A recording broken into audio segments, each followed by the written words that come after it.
नमस्कार, खबर बिहार झारखंड में आप सभी का स्वागत है। आपके साथ मैं आदर्श तिवारी। शुरुआत करते हैं इस वक्त की हेडलाइंस के साथ।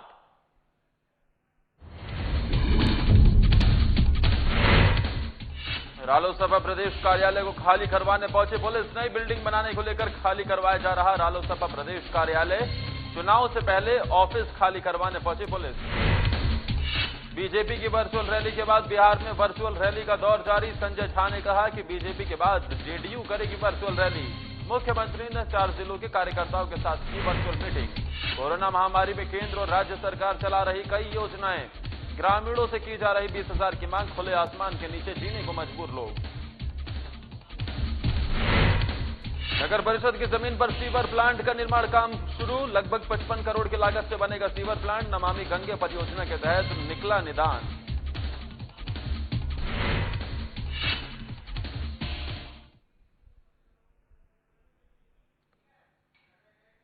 और शुरुआत इस वक्त की बड़ी खबर के साथ करेंगे जो पलामू से आ रही है, जहां पर टीपीसी उग्रवादियों और पुलिस के बीच मुठभेड़ हुई है।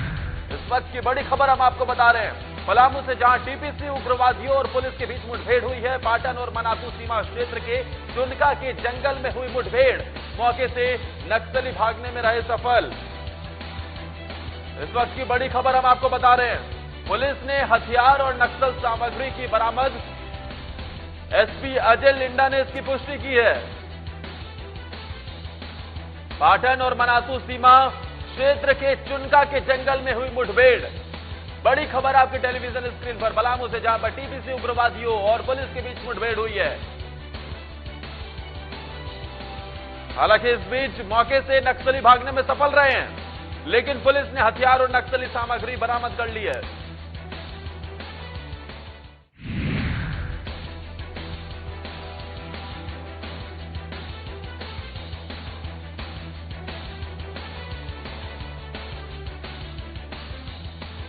और इस खबर पर ज्यादा जानकारी देने के लिए हमारे संवाददाता विवेक सहाय फोन लाइन पर जुड़ गए। विवेक, क्या जानकारी मिल रही है फिलहाल? जी, आपको बता दें कि टीपीसी ऊपर उग्रवादी और पुलिस के बीच हुई थी मुठभेड़, और ये रुक रुक के लगातार 1 घंटे तक मुठभेड़ चली है। हालांकि इसमें मौके से नक्सली भागने में सफल रहे। मुठभेड़ में पुलिस ने हथियार और नक्सली के और भी सामान बरामद किए हैं। सर्च अभियान चालू है और इसमें पाटन और मनातू सीमा क्षेत्र के चुनका जंगल में मुठभेड़ हुई थी। एसपी अजय लिंडा ने इसकी जानकारी दी।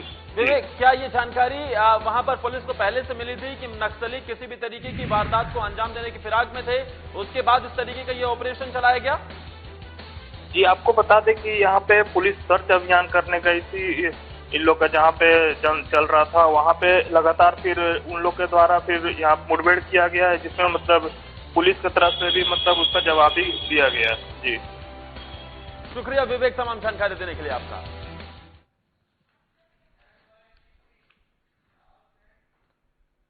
उधर पटना के रालोसपा प्रदेश कार्यालय को खाली कराने के लिए पुलिस बल पहुंची है। मौके पर कई प्रशासनिक अधिकारी और भारी संख्या में पुलिस जवान तैनात हैं। आपको बता दें कि रालोसपा प्रदेश कार्यालय को नई बिल्डिंग बनाने को लेकर खाली कराया जा रहा है। जिस जगह पर आरएलएसपी का कार्यालय है, वहां पर कमर्शियल टैक्स बिल्डिंग बनाई जानी है। इसको लेकर इस कार्यालय के साथ साथ कई और भवन को भी तोड़ा जाना है। इस बात से प्रशासन ने पहले ही नोटिस जारी किया था, लेकिन आरएलएसपी कार्यकर्ताओं का कहना है कि कोई नोटिस नहीं मिला है और चुनाव से पहले पुलिस ऑफिस खाली करवाने पहुंच गई है।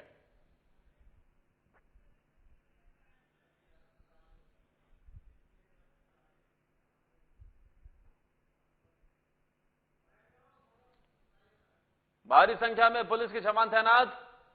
आरएलएसपी प्रदेश कार्यालय को खाली करवाने जब पुलिस पहुंची तो इस बीच कार्यकर्ताओं की तरफ से यह कहा गया कि किसी भी तरीके का कोई नोटिस नहीं मिला है। हालांकि प्रशासन की तरफ से कहा जा रहा है कि वहां पर कमर्शियल टैक्स बिल्डिंग बनाई जाएगी, जिसको लेकर पहले से ही नोटिस दिया गया था और इसके साथ ही कई और भवन को भी तोड़ा जाना है। और इस खबर पर ज्यादा जानकारी देने के लिए हमारे साथ पटना संवाददाता अनिल कुमार फोन लाइन पर जुड़ गए हैं। फिलहाल क्या ज्यादा जानकारी मिल रही है? क्या खाली कराया जा चुका है या फिर अभी भी पुलिस के जवानों के बीच और कार्यकर्ताओं के बीच नोकझोंक जारी है? जी, बता दें आपको कि आज पटना जिला के RLSP कार्यालय को खाली कराने के लिए भारी पुलिस बल की तैनाती की गई थी। वहीं जिला प्रशासन द्वारा यहाँ पे एक सरकारी भवन का निर्माण होना था, जिसको लेकर काफी दिन पहले ही ये अल्टीमेटम दे दिया गया था कि भवनों को खाली कर दिया जाए, जिसको लेकर आज एक बार पुनः जो है वहाँ पे पुलिस बल की तैनाती की गई और जिला प्रशासन द्वारा वहाँ पे खाली कर तोड़ने का काम भी किया गया। हालांकि इसमें साफ तौर पे कहा गया है कि अभी जो है 48 घंटे का और वक्त दिया गया है ताकि वहाँ से RLSP कार्यालय पूरी तरह से खाली हो जाए, उसके बाद तोड़ने की कवायद शुरू हो जाएगी। जिस समय यहाँ पे तोड़ने की कवायद चल रही थी, उसी समय RLSP के कुछ कार्यकर्ताओं ने इसका विरोध भी किया था, पुलिस के साथ नोकझोंक भी हल्की हुई थी, लेकिन अभी 48 घंटे का उनको अल्टीमेटम फिर से एक बार दे दिया गया है, जिसके बाद से ये पुनः एक बार फिर से तोड़ने की कवायद जो है वो शुरू कर दी जाएगी। अनिल, इस बीच क्या सियासत भी देखने को मिल रही है? क्या बिल्डिंग तोड़े जाने के इस फैसले पर भी अब राजनीतिक पार्टियां आमने सामने आ गई हैं?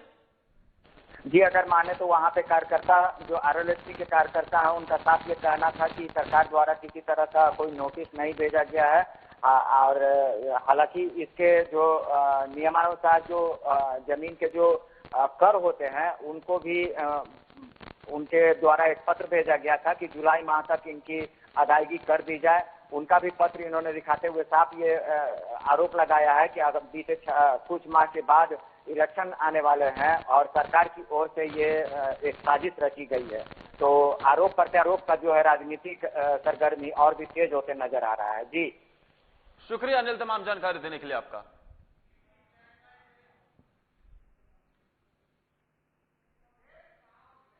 बीजेपी की वर्चुअल रैली के बाद बिहार में वर्चुअल रैली का दौर शुरू हो गया है। बिहार सरकार के जल संसाधन मंत्री संजय झा ने कहा है कि बीजेपी के बाद जेडीयू भी वर्चुअल रैली करेगी। इस संबंध में तैयारियां शुरू कर दी गई हैं। जैसे ही रैली की तारीख तय होगी, इसकी घोषणा कर दी जाएगी। साथ ही कहा कि मुख्यमंत्री ने आज 4 जिलों के कार्यकर्ताओं के साथ वर्चुअल मीटिंग की। इस दौरान उन्होंने कार्यकर्ताओं को कोरोना काल में लोगों को जागरूक करने और उनकी मदद करने की बात कही है। संजय झा ने कहा है कि नीतीश कुमार ने आने वाले समय में किसान के खेतों में पानी सुनिश्चित करने की योजना को लागू करने का एजेंडा तय किया है। साथ ही कहा कि नीतीश कुमार ने दृढ़ता के साथ बिहार में शराबबंदी लागू की और उस पर अटल भी किया। संसाधन क्या है वो तो वो खुद ही बताएंगे कि कितने संसाधन में किया है नहीं किया है। अचीवमेंट तो एक ही है कि नीतीश कुमार उनको उप मुख्यमंत्री बनाए। हाँ, और उसके बाद जो घटना घटी आपको पता ही है कि सीबीआई उनके घर में गया था। जो उनकी संपत्ति के बारे में डिटेल है, कभी उसके बारे में तो नहीं बोलते हैं कि मॉल है कि नहीं है, मॉल मिला कैसे, कहां से आया, जो केस चल रहा है वो क्या है, सच है या झूठ है। तो मॉल जो मिला एक्सप्लेन करना चाहिए ना, कभी बोलते हैं क्या उस पर, वो है कि नहीं है, वो कागज सही है कि गलत है। तो ये बात तो सही है, लेकिन जहां तक बिहार की जनता की बात है, बिहार की जनता 15 साल का जो मुख्यमंत्री का क्रेडेंशियल है, जो उसके चुनाव भी अगर जो होगा वो हम लोग डेवलपमेंट पर, और जो कल मुख्यमंत्री जी ने एक बात कही जो बहुत महत्वपूर्ण था और अंतिम मीटिंग में उठते उठते बोली उन्होंने, कि अगले चुनाव का उन्होंने एजेंडा भी सेट किया। उन्होंने कहा कि अगली बार मौका मिलेगा तो हर एक खेत को पानी देंगे। औरंगाबाद में इन दिनों जहां कोरोना महामारी को लेकर केंद्र और राज्य सरकार के द्वारा विभिन्न योजनाओं के माध्यम से लोगों को राहत पहुंचाई जा रही है, तो वहीं सरकारी कर्मचारियों द्वारा ग्रामीणों को योजनाओं का लाभ पहुंचाने के लिए मोटी रकम की उगाही भी की जा रही है। ताजा मामला औरंगाबाद के मदनपुर प्रखंड स्थित पिरथू पंचायत में देखने को मिला है, जहां ग्रामीणों की माने तो मदनपुर प्रखंड के इंदिरा आवास सहायक के द्वारा गिरोह टैग करने के नाम पर 20,000 रुपए की मांग की जाती है, और जो पैसे देने में सक्षम है उन्हें इस योजना का लाभ मिल जाता है, और जिन लोगों के पास पैसे नहीं है या जिन्होंने पैसे नहीं दिए हैं उनको इसका लाभ नहीं मिल सका, जिसके कारण आज हजारों लोग खुले आसमान के नीचे जीवन जीने को मजबूर हैं।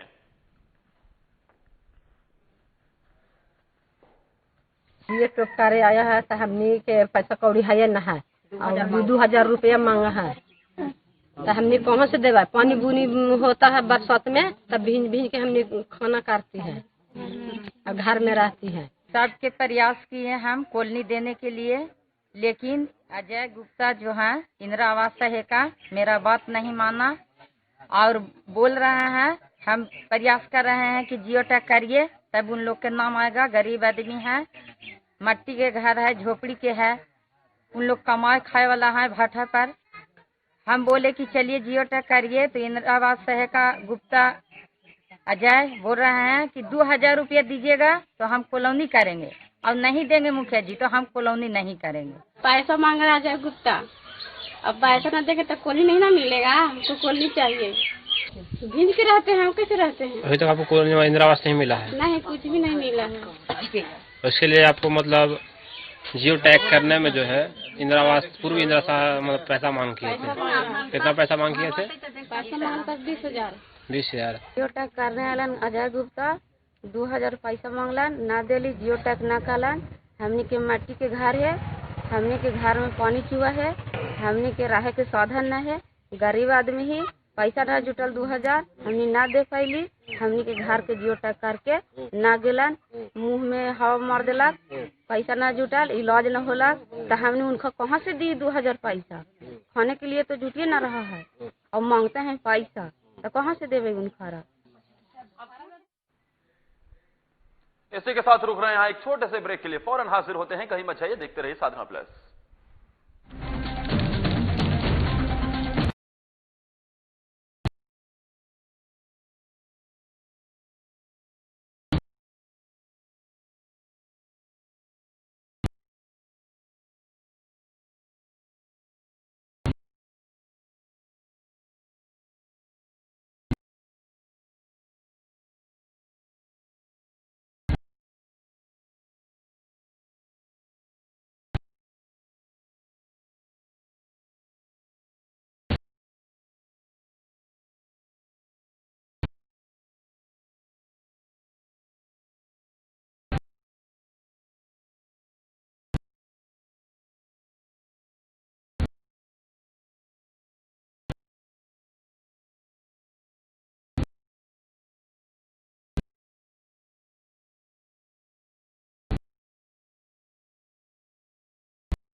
बरसात शुरू होने से पहले ही बाढ़ शहर के कई वार्ड वासियों को जल जमाव की आशंका से हर साल हाथ पांव उनके फूलने लगते हैं, जिसका निदान नमामि गंगे परियोजना के तहत निकाल लिया गया है। वहीं बाढ़ के गैस गोडाउन स्थित नगर परिषद की जमीन पर लगभग 55 करोड़ की लागत से सीवर प्लांट का निर्माण किया जा रहा है, जिसकी स्टोरेज क्षमता 11 लाख लीटर है, जबकि अभी बाढ़ शहर से मात्र 2 लाख लीटर गंदे पानी की निकासी हो रही है। वहीं आने वाले समय को देखते हुए इस सीवर प्लांट की स्टोरेज क्षमता को बढ़ाकर निर्माण किया जा रहा है। इस सीवर प्लांट के साथ साथ शहर के कई जगहों पर पंप हाउस बनाने की योजना है, जिसके जरिए शहर के सभी गंदे पानी को यहां तक लाया जाएगा और फिल्टर करने के बाद या तो उसे एनटीपीसी को दिया जाएगा या खेती के काम में लाया जाएगा। वहीं इस प्लांट के निर्माण के बाद बाढ़ शहर के जितने नाले गंगा में गिराए जाते हैं वो सभी बंद हो जाएंगे और गंगा की शुद्धता भी बढ़ जाएगी। हालांकि इस परियोजना को पूरा करने का लक्ष्य मार्च 2020 था, लेकिन जगह का अभाव और सड़क निर्माण और लॉकडाउन की वजह से काम में बाधा आ गई। फिर भी निर्माण कार्य प्रगति पर है। ये जो है स्लज को डिफाइन करके और सीवर मतलब कि मोटे वेस्टेज को बाहर करेंगे और पानी को शुद्ध करके उसको किसी हॉर्टिकल्चर में या ये एग्रीकल्चर में यूज करेंगे। इससे है कि गलियों में जमा हुआ पानी रहता है, बारिश के दिनों में जगह जगह जल भराव हो जाता है, जगह जगह नालियों की खराब स्थिति के कारण ब्लॉक रहता है। उस पानी को कलेक्ट करके और उसको शुद्ध करके हॉर्टिकल्चर या ये मतलब एग्रीकल्चर में मतलब बाढ़ को आने वाला भविष्य में जल जमाव से मुक्ति मिल जाएगी। हाँ, ये जगह जगह जो पानी जमा होने से बैक्टीरिया और गंदगी और जो बहुत सारा मतलब कि बीमारियां पैदा होती हैं, तरह तरह की जो जैसे मोदी जी ने जो योजना निकाला खुले में शौच करना गलत है, तो इस तरीके से जो भी खुली नालियां सेम उसी तरीके से है। पीएम मोदी के दूसरे कार्यकाल के पहले साल की शानदार उपलब्धियों से संबंधित पत्र को घर घर पहुंचाने की कवायद तेज हो गई है। 11 जून से 14 जून तक पत्र वितरण महाअभियान के तहत मोकामा में बीजेपी के विधानसभा से प्रभारी दिलीप कुमार टुनटुन के नेतृत्व में पीएम का पत्र वितरित किया जा रहा है। इस दौरान लोगों को प्रधानमंत्री की 1 साल की शानदार उपलब्धि से अवगत भी कराया जा रहा है। वहीं महाअभियान के दूसरे दिन भी हाथीदह महेंद्रपुर में प्रधानमंत्री की चिट्ठी वितरित की गई। इस पीएम के चिट्ठी को लेकर हर तरफ उत्साह का माहौल देखा जा रहा है। वहीं आगामी विधानसभा चुनाव को लेकर पीएम पत्र काफी उत्साहजनक माना जा रहा है।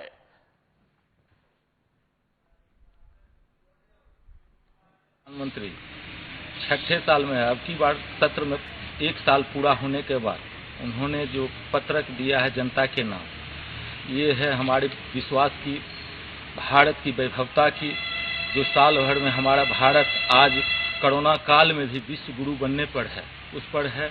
और हम लोग का काम है कि इनसे घर घर पहुंचाकर हर एक घर को जगाना। ऐसे तो हमारी जनता जाग चुकी है, ये नमो मंत्र से ही अपना पूरा विश्वास रख रहे हैं। फिर भी हम लोग का जो काम है, मुख्यमंत्री प्रधानमंत्री जी के विश्वास के साथ हर एक जनता उनको करेगा। और आज जो भारत का वैभव है विश्व में, हम WHO के कार्यकारी अध्यक्ष रहें या हमसे कोई दवा मांगे, और आज 2025 तक हम मोबाइल सेक्टर में भी चाइना से ऊपर जा रहे हैं। देश को आजाद हुए कई साल बीत गए, लेकिन उसके बाद भी कुछ गांव ऐसे हैं जो अभी भी विकास से कोसों दूर हैं। इसका ताजा मामला पलामू जिले के पाटन प्रखंड के कोशियारा गांव से आया है, जहां आवागमन के लिए ना तो सड़क की व्यवस्था है और ना ही बिजली के कोई वहां पर अता पता है।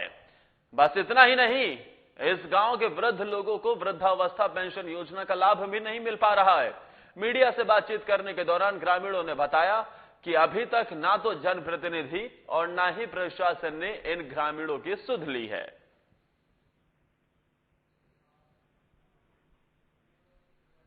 यहाँ पर हरजन व्यक्ति हैं, 30 घर के मैंने बेल्ट है यहाँ पर। हमने सर विधायक भी कॉल किए, विधायक से बात की है, हमारा कोई सुनवाई कार्रवाई नहीं किया। हम लोग सर 2001 से मेरे गांव में लाइट नहीं है, हम लोग के आने जाने के लिए सब साधन नहीं है। सर हम लोग गरीब परिवार हैं, वोट लेने के लिए सब सर आते हैं, वोट ले लेते हैं, मगर बाद में कोई देखने नहीं आता है कि सर यहाँ पर क्या हो रहा नहीं हो रहा है, ठीक ना। प्लस में हम लोग हर व्यक्ति का आवाज किए, हम लोग सब अपना परिवार हम लोग सब बात किए, मगर यहाँ पर कोई हमारा कार्रवाई कोई सुनवाई नहीं किया। लास्ट में हम लोग सर अत्याचार, हम लोग सर बताइए कि सर हम लोग अंधेरे में कब तक सर जिएंगे। हम लोग चाहते हैं कि हमारा परिवार, हमारा जो घर के जो भी हमारा गांव के जो परिवार सदस्य सबके लिए हम सदस्य हैं, मगर हम उन लोग से आवाज किए कि हमारा कम से कम गाँव में कम से कम आने जाने के लिए साधन चाहिए और लाइट चाहिए। हम लोग गरीब ने, हमको बिजली नहीं है, न रोड नहीं है, न कॉलोनी नहीं है, न विधवा पैसा नहीं हम लोग के मिल रहा है, न सरकार ये वृद्धा पेंशन के लिए बहुत उपलब्ध करा, बहुत सरकार कूदे, बाकी नहीं गरीब के दिया। न खाने के लिए हमको तकलीफ है, पहनने के लिए तकलीफ है, लकड़ी जरावन करके लिए हम लोग किसकी बार पार के बच्चा लोग के हम लोग सेवा करके रखे हैं हजूर, बाकी हम लोग के देखने कोई सरकार नहीं आ रहा है। खाली वोट लेने खातिर सरकार गिरी है, बाकी जनता के देखने खातिर कोई मैंने इख्तियार नहीं है। खबर बोकारो से है, जहां एक युवक का शव संदेहास्पद स्थिति में बरामद हुआ है। मामला बोकारो के कसमार थाना क्षेत्र का है, जहां अपने दोस्तों के साथ घूमने निकले अमित डे नामक युवक का शव कसमार मुख्य मार्ग में बेमरो टांड स्थित एक पुल के नीचे से बरामद कर लिया गया है। वहीं युवक के पूरे शरीर में तेज धारदार हथियार से दर्जनों बार प्रहार किया गया, जिससे युवक की हत्या करने की आशंका जताई जा रही है। आपको बता दें कि मृतक की बाइक और कटी हुई एक उंगली गांव के 1 किलोमीटर दूर खेत में मिली है। इस दौरान सूचना पाकर मौके पर पहुंची पुलिस ने शव अपने कब्जे में लेते हुए पोस्टमार्टम के लिए भेज दिया है और मामला दर्ज करते हुए अमित के दोस्तों की तलाश में जुट गई है।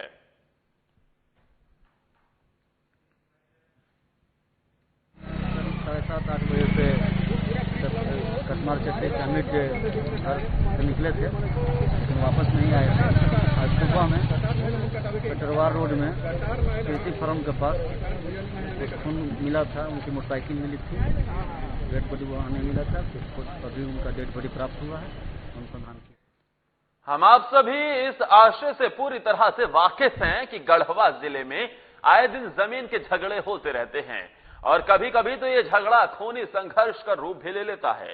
ताजा मामला गढ़वा के नगर उटारी क्षेत्र के बारोडीह गांव का है, जहां रास्ता नहीं होने की वजह से ग्रामीणों ने श्रमदान से सड़क बनाने की ठान ली। लेकिन जैसे ही गांव के एक परिवार को रास्ता बनने की जानकारी मिली तो वो लोग रास्ता नहीं बनाने को लेकर अन्य ग्रामीणों से हथियार के बल पर झगड़ा करने लगे और रास्ता नहीं बनाने की बात कहने लगे।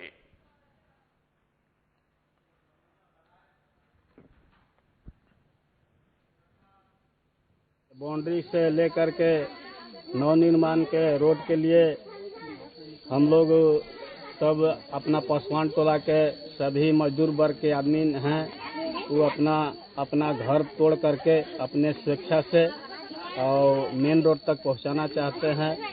और हम लोग चाहते हैं कि जो भी पदाधिकारी से बने हम लोग का सहयोग करे और हम लोग के रोड धुरकी रोड जो मेन रोड है वहाँ तक पहुँचाने का कृपा प्रदान। सर हम लोग की बहुत कीचड़ में हम लोग रह रहे हैं, हम लोग की रोड बनाना चाह रहे हैं, चंदा अपना घर से हम लोग लगा के चंदा रोड बनाना चाह रहे हैं। अब हम लोग के रोड पर जाने में बहुत दिक्कत हो रहा है इस कीचड़ में से निकलने के बाद।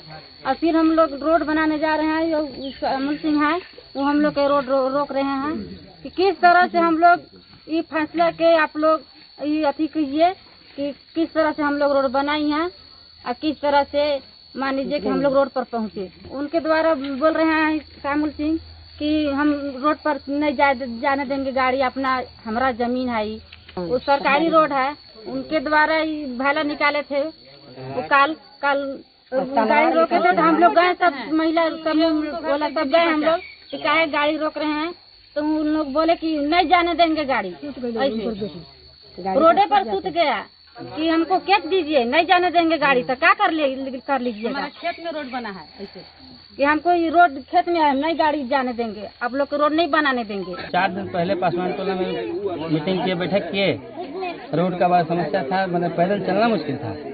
तो सारे लोग सलाह की कि भाई हम लोग अपने स्वेच्छा से रुपया पैसा चंदा करके घर द्वार इसका रास्ता में सुधार करके अपना रास्ता निकाल लिया जाए।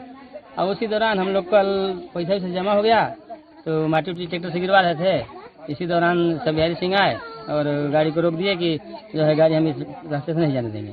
और उसी में हम लोग काम अवरुद्ध हो गया है। अब बताया जाए सर कि हम लोग रोड जो है सरकारी है कि उनका नहीं सरकारी रोड है वो सर। पहले उस बिहारी सिंह के जमीन खरीदने से पहले रोड बन चुका है वो। अब वो कहते हैं कि मेरा जमीन है। अब बताया जाए हम लोग क्या करें, ये बात है। और उन लोग सारे पूरा परिवार लाठी गड़ा तलवार सब लेके मैंने पहुंच जाता है लोग। हजारीबाग का कोलकाता पिंजरापोल सोसाइटी अपने कामों के लिए मशहूर तो है, लेकिन इसके साथ ही आम के दिनों में अपनी अच्छी आम की फसलों के लिए भी ये मशहूर है। आपको बता दें कि कोलकाता पिंजरापोल सोसाइटी के प्रांगण में कई तरह के आम के पेड़ हैं, जैसे मालदा की अलग अलग प्रजाति और कई अनेक तरह के आम हैं, जिसे बेचकर हुई आमदनी को कोलकाता पिंजरापोल सोसाइटी गौ सेवा में लगाता है। हालांकि इस साल आम की फसल में थोड़ी गिरावट आई है, लेकिन इसके बावजूद भी सोसाइटी प्रबंधन द्वारा अच्छी आमदनी की उम्मीद लगाई जा रही है। लंगड़ा, मालदा और दशहरी, ये 3-4 प्रकार की वैरायटी का आम है और लगभग 3-4 क्विंटल के लगभग हुआ है। ओला पड़ने की वजह से थोड़ा पैदावार इस साल कम हुई है और हजारीबाग में भेजते हैं, घर घर लोगों को मिल जाता है। देखिए, सबसे बड़ा आम जो मेरा है वो आपका 50 रुपए का रेट है और उससे छोटा है तो 40 का रेट है और उससे छोटा है तो 30 का है। ये 3 भाव हम लोग रखे हैं, यही भाव से बिक रहा है। करीब लगभग 12 एकड़ में है और आपका 2000 पेड़ के लगभग है सब। इस बुलेटिन में फिलहाल के लिए इतना ही। आप देखते रहिए साधना प्लस।